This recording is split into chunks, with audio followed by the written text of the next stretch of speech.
Israel की जारहाना policy ने मशरिक़ वुस्ता के गुलशन को उजाड़ डाला। अमरीका एक बार फिर इसराइल की जंग में कूदने के लिए तैयार। अमरीकी सदर ईरान को इराक के तर्ज पर तबाह करने की धमकियां देने लगा। अमरीकी बयानात के बाद अफगान तालिबान ने बरादर इस्लामी मुल्क ईरान का साथ देने का बयान दे दिया। अमरीका और ईरान के दरमियान कशीदगी में हालिया दिनों में इजाफा हुआ है। अमरीकी सदर डोनाल्ड ट्रंप ने ईरान के खिलाफ फौजी कार्रवाई की धमकी दी है। इसके रद्देअमल में तालिबान ने कहा है कि अगर अमरीका ने ईरान के खिलाफ फौजी कार्रवाई की तो वो ईरान की हिमायत करेंगे।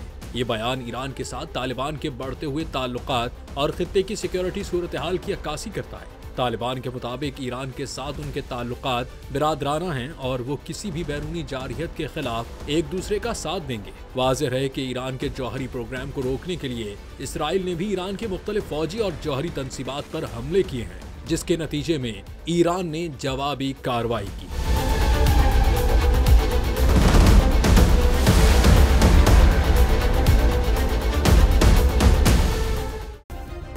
सब्सक्राइब करें और बेल दबाएं ताकि कोई खबर रह न जाए।